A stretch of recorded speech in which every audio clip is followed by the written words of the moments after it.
in defense of the federal government of Nigeria's procurement of 10 security vehicles for Niger Republic early this year at a whopping sum of 1.145 billion naira. The Minister of Finance, Budget and National Planning, Zainab Ahmed, answering reporters' questions after the Federal Executive Council meeting presided over by President Muhammadu Buhari at the State House, Abuja, said Nigeria has a policy of assisting its neighbors to strengthen capacity to deal with insecurity.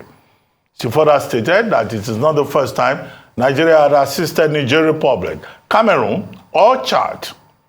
Joining us to discuss Nigeria's government procurement of 10 security vehicles for Niger Republic is Ambassador Joe Keshi, a retired Nigerian diplomat who served in many countries of the world, including Togo, Ethiopia, Belgium, the Netherlands, Namibia, Sierra Leone, and the United States.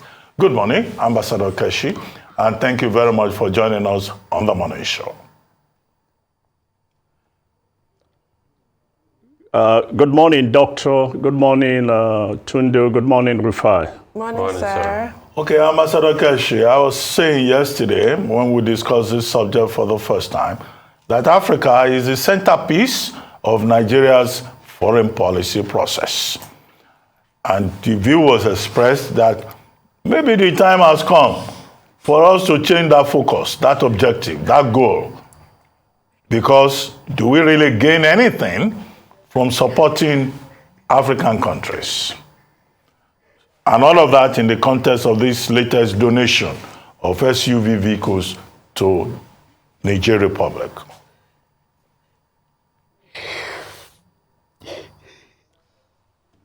Thank you for the question, Ruben.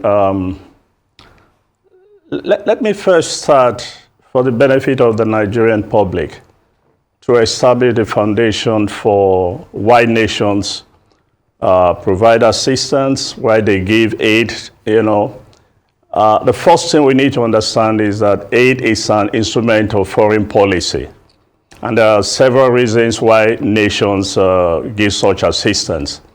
Either to help a nation, to promote trade, cooperation, you name it. It's also offered in terms of trying to solve global issues and the rest. And Nigeria in particular, just as you mentioned, we've been generous, tremendously generous to a number of African countries, and we have done so many donations to a number of African countries, whether in cash, in vehicle donation, you just name it. We've been very, very generous in our donation, especially to countries like Niger. With regard to your question, we need to understand very clearly that we are an African country per se. Irrespective of the crisis we are going through today in this country, we are in Africa. And so if Africa remains the centerpiece of our foreign policy, it is because we realize that we are not only in Africa, our security, our economic, everything that concerns us about Nigeria is within the African orbit. And we must build relationship with a number of with African countries, particularly our neighbors, for our own quote-unquote enlightened self-interest. So it will be very difficult for us to abandon Africa being the centerpiece of our foreign policy. I know that even some of my colleagues have argued that, yes, it is time to focus our attention at home.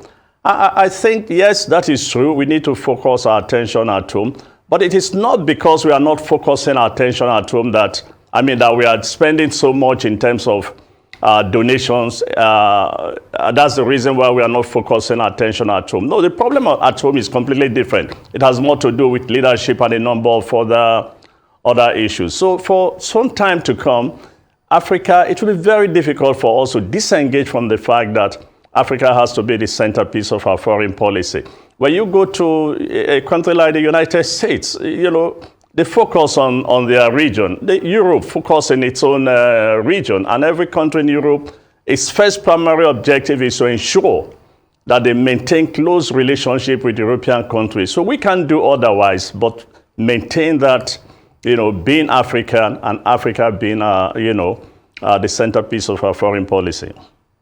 I mean, how would you characterize the public outrage, sir, in terms of this particular situation, not about Africa as a whole, but Niger Republic specifically, because of the sort of dark suspicions a lot of the public harbor about President Muhammadu Buhari's relationship with Niger Republic? Do you feel that that outrage is overblown, misplaced, or is there something to it? No, I don't think it's misplaced. I don't think it's overblown. And let me say that actually I'm very pleased, very, very pleased that there is a sort of public reaction and at the donation and coming, so close to our election, because we are the, we retired diplomats will be very much concerned not just about this election, but about previous elections, that foreign policy as an issue hardly features in our elections. And we are hoping that this year, we are doing the best we can to engage, to invite the leading candidates to engage themselves on foreign policy so that we know the kind of foreign policy they will execute when they are elected. And so the public reaction, I sincerely hope, will help the political parties to begin to pay attention to foreign policy. Look, the problem is not in the donation per se.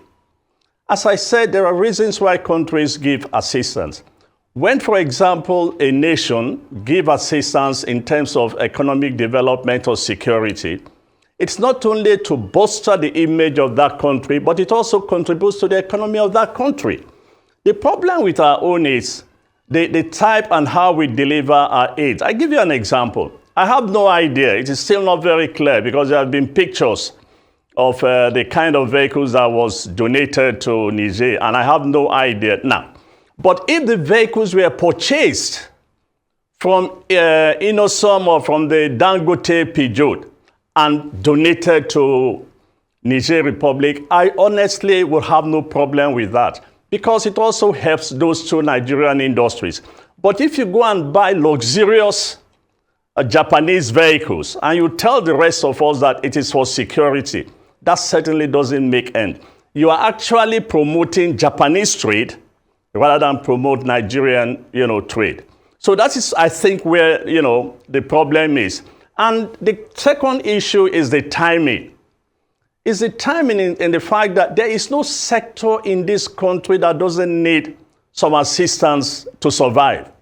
I can give you an example. The University of Ibadan, for UCH, the old boys are looking for 1 billion to build a cancer center. The federal government is not paying attention to that, but you can give out 1 point something to buy, a vehicle for another country. And you are not telling us exactly why you are doing this or why you have done so much for Niger. Now, if Niger has been very helpful and we need more of their help in terms of security, then it makes sense. But we need to know the nature.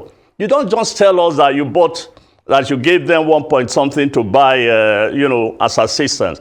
We need to know the kind of vehicles. If they were purchased from Nigeria assembling plants, honestly, that makes some sense. But if they were purchased, if they were Japanese cars or cars from somewhere else, and they are luxurious jeeps, it doesn't make sense at all. It just shows that we're exporting our own values to Niger Republic. We want to help Niger create that, value that we created in this country, the big boys in government who drive around in big Jeep cars. So, sir, I'd like to interrogate, what has Niger even done for us in return? Because I know you've been an ambassador, sir, you have more experience on this, but with my very little shallow experience on diplomatic matters compared to yours, I know that there's some element of reciprocity. I know America gives billions to Egypt in security subventions, but Egypt does a lot back for America in terms of protection and security on that axis.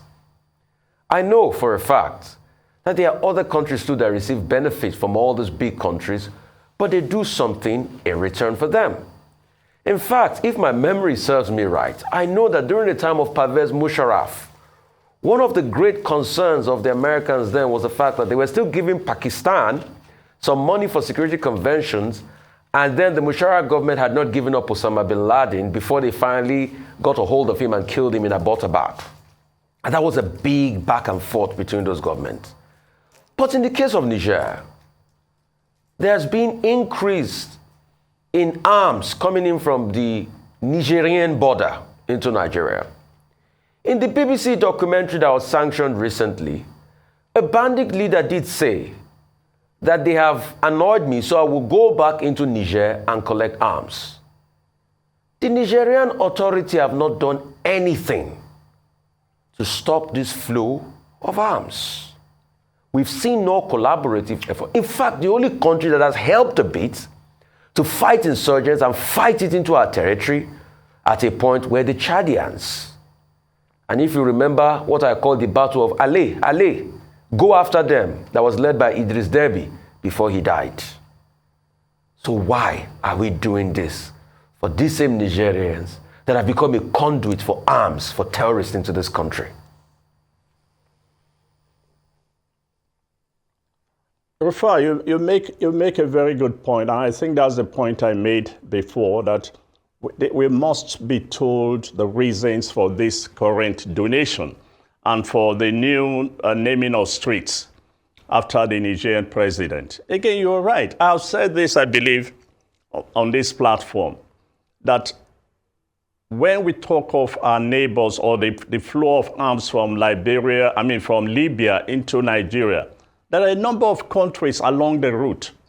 And that if these countries did not make some conscious efforts to block the flow of arms into Nigeria, then they are not helping us. And the whole donation and assistance to Niger, particularly under this government, look, is very strange to start with. Except, of course, they assure us that no, Niger has been helpful in terms of providing intelligence. It is something we are not aware of. And that's why I said foreign policy needs to be part of the conversation in this election. It is not something that you can do privately and in secret and at the whims and caprices of any president anymore. Nigerians are becoming enlightened, and the protest or the anger about this current donation is the reason why I'm saying we need to ensure that foreign policy is an issue in this election so that we can honestly hold our leaders accountable. You don't wake up one morning and decide because you have cousins and relations, across the border, and that's where you are going to focus your attention. Whatever they request from you, whatever they ask from you, you give them. Then it therefore means that if, for example, Atiku Abubakar wins, the people bordering Adamawa will be very happy. And if Tinubu wins, the people bordering Benin will be, Benin will be very happy because they will look forward to being treated as this government has treated Niger, Well, maybe the people in Cameroon will be wondering why there's nobody from Calabar, Akwa Ibom running to be president. But the truth is, you have just said it all. So we need to engage our leaders. We need to ensure that that our assistance has some meaning, and that when you offer an assistance to a country, you are expecting something in return. Yeah, there are instances where some countries cannot help you, but you help them out of your own enlightened self-interest. I've said this repeatedly. When we went to Liberia and Sierra Leone, they are in no position to help us. But we went in because in ensuring their survival and their security, we are also ensuring our own security as well.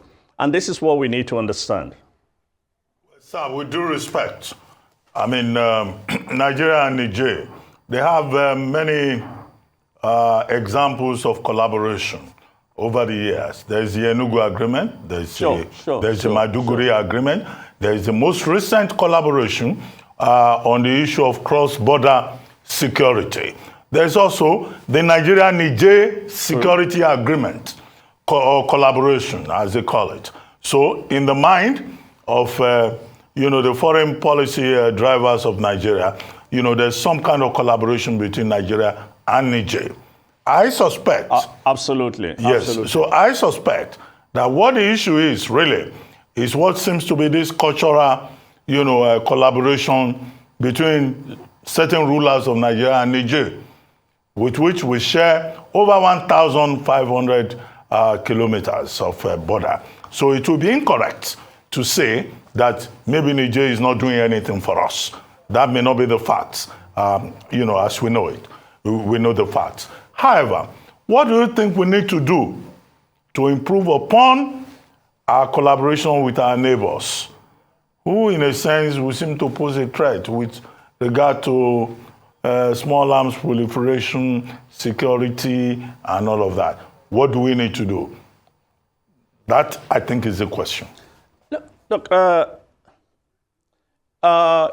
what you said about Niger and collaboration with Nigeria actually goes back, to the 60s. We've always had very good relationship and collaboration with the Republic of Niger. Now, as to the cultural, perspective that you introduced, yes, that's there with, with all our neighbors. But look, what we need to do is to engage these countries and insist, like the rest of the big powers do when they offer you assistance. There must be a reason why we are offering this assistance. And if it is to block your borders and ensure that smuggling is stopped, and ensure that the flow of arms is stopped, and ensure that criminals do not cross your border into Nigeria, these are the conditions under which we say to our neighbors, we are giving you this assistance, you must do A, B, C, D. But in doing that also, we too should be prepared to ensure that our borders are also not as porous as we claim they are. So if they're able to stop the flow of arms into Nigeria, of course, some might be able to escape into the Nigerian territory. Then that will now be left to Nigeria to ensure that its own borders are strengthened in order to, take care of these of the flow of arms. So it's a question of engagement. It's a question of insisting that we are going to give you this assistance. But here's the deal. You need to do this, for us. Not just give out and then with no conditions given. Look, the major powers of the world do not give you aid for free. There are always conditions attached to it, period. And that's what we need to learn, because in so many ways, again, I make the point that in spite of our crisis, we are certainly a big nation because, again, we are within the African orbit. We've established that in so many ways. And we are in a position, if we organize ourselves very well in this country, if our economy can grow and we can do a couple of things, we cannot but offer assistance to a number of African countries. Now, what you said exactly is the kind and the way and manner in which we offer assistance is what is the issue. And I sincerely hope that incoming governments would honestly establish that dictum that if we give you assistance, we expect something also in return. Okay, I get your point, sir. Nigeria should no longer be the Father Christmas of Africa. Yeah, that's a valid point. Well, okay.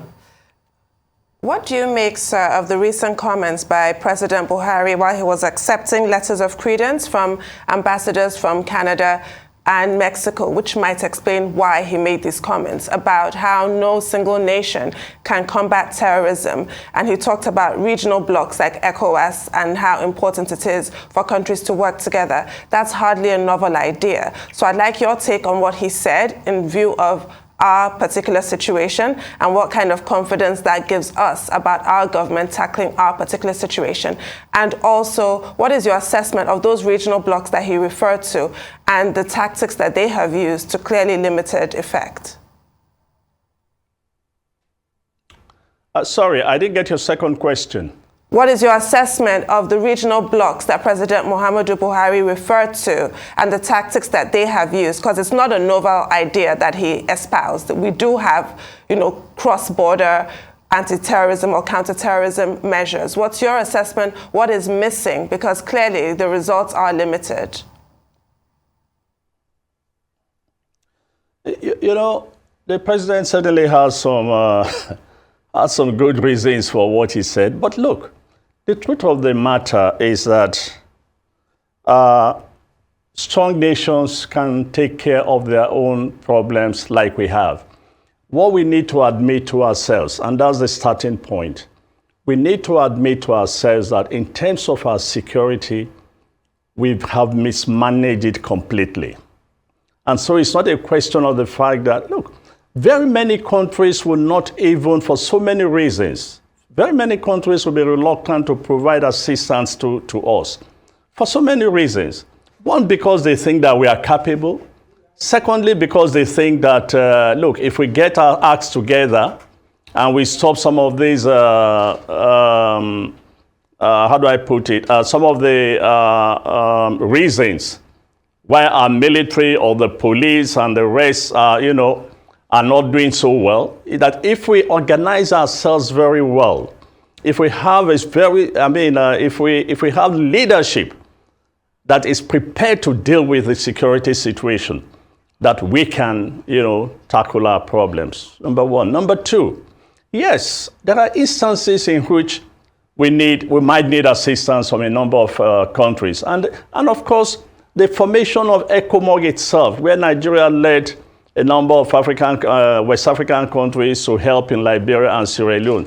It's a good example of what, the president says, but that's in a different situation. For our own situation, nobody should tell us that we do not have the resources, we do not have the capacity, we do not have the capability to take care of our problems. It's simply that we have mismanaged it and we continue to mismanage it, and we are not paying, serious attention to the issues that we, in terms of dealing with the insecurity in this country. Because every day you give an instruction and you get nothing in return for the instructions you give it. New strategies are said to be in place. Nothing happens. Very many countries will be reluctant to. They will take a look at what is going on and say, look, we don't understand what's going on in Nigeria, and we do not want to go in there and sacrifice our own people. But I say this with all sense of seriousness, that this country has the capacity, the capability, has the men and the resources to address its insecurity problem if it wants to. The question is whether the people in authority today are serious about addressing the insecurity challenges that we face. Okay, another thing people are saying is about the way the procurement was done, the company it was given to, the fact that it was not, put in public so that other companies can bid for it, to be able to supply the cars. The fact that, like you said rightly before, the likes of Innocent were never given a chance to, put in a bid for things like this. Not to say, and this is for the sake of balancing, not to say that Innocent has not, and other car makers have not supplied government, some cars in the past, for the sake of balance, like I said again. But why is that we didn't have that full level of incorporation? And secondly, as regards the fight against insurgency, I asked, what are they doing for us? And I made a very clear point as regards the case of Chad. Because if you remember that incident when the Chadians chased Boko Haram, they chased them into our territorial land at a point. And in fact, there were conversations about them even fighting on our own soil to be able to crush Boko Haram. So why is it that we're doing so much for Niger? Niger is just across the border. Niger is safe.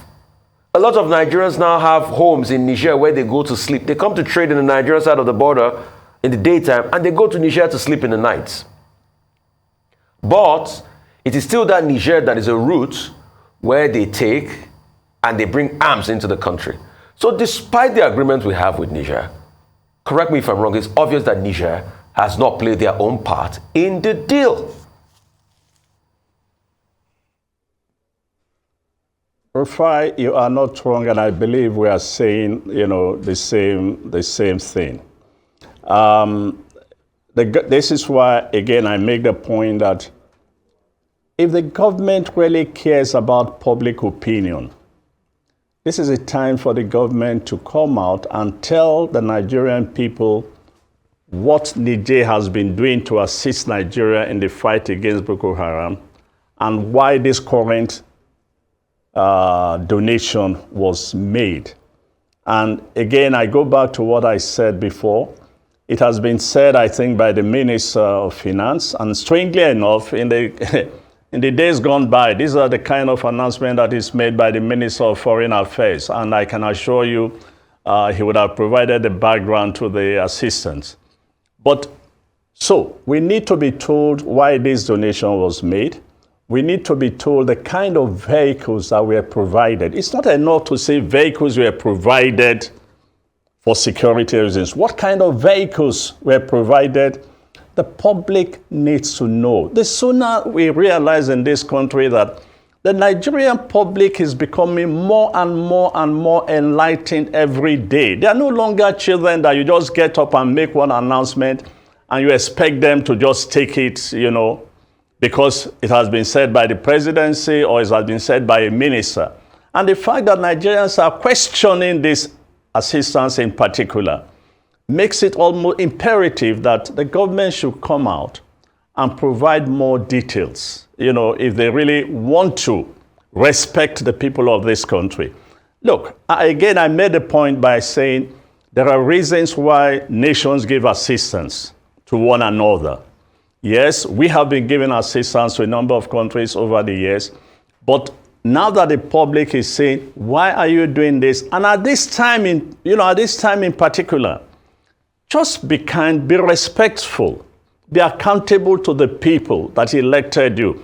Come out and provide all the information. Say to us, Niger has been very helpful in doing ABCD. And here we are. They need more to be able to continue with that form of assistance. This is why we are giving these military vehicles, provided, I don't know from where. But my argument is, if these are not military vehicles, honestly, it is condemnable.